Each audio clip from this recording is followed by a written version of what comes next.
کہ ناپاک کپڑوں سمیت غسل کرنا کیسا ہے۔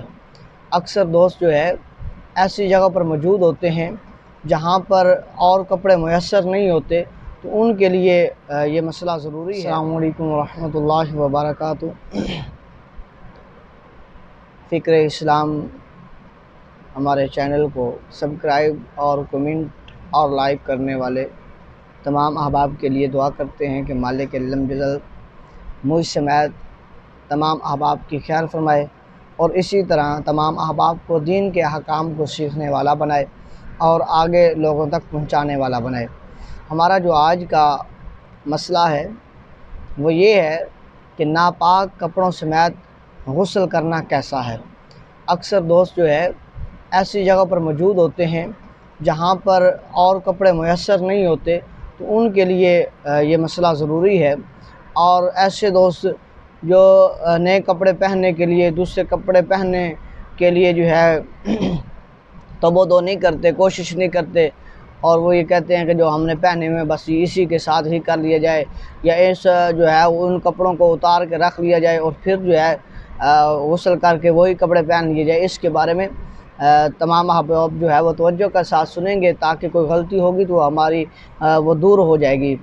تو احباب ذوالفقار، ناپاک کپڑوں سمیت غسل نہیں کرنا چاہیے۔ کیونکہ پانی گرنے کی وجہ سے جہاں پر نجاست لگی ہوگی وہ نجاست پھیل جائے گی، بلکہ آپ کے جسم و ہاتھوں تک جو ہے وہ لگ جائے گی۔ تو لہٰذا بہتر یہ ہے کہ کپڑوں کو اتار کر پھر غسل کرنا چاہیے۔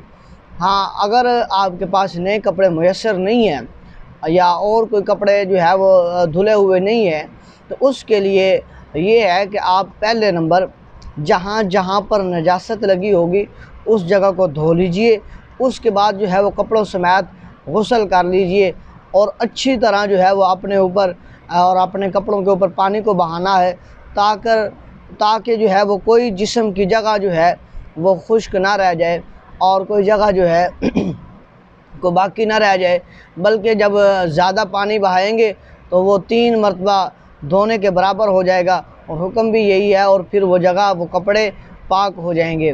غسل کرتے وقت آپ کپڑے سمیت وہ غسل جن کے ساتھ فرض ہوا ہے ان کے ساتھ اگر نہائیں گے تو اچھی طرح کپڑے کے اوپر جو ہے وہ پانی بہانا ہے۔ بہتر تو یہی ہے کہ آپ کپڑوں کو اتار کر ان کپڑوں کو تبدیل کریں، دوسرے کپڑے پہنیں، اور پھر جو ہے وہ ان کپڑوں کو دھویا جائے۔ نہیں تو اگر آپ کے پاس نہیں ہے تو پھر مجبوری ہے، پھر اسی کے ساتھ اچھی طرح کپڑوں کا اوپر پانی بہانے کے بعد جو ہے وہ غسل کیا جا سکتا ہے۔ واللہ اعلم بالصواب۔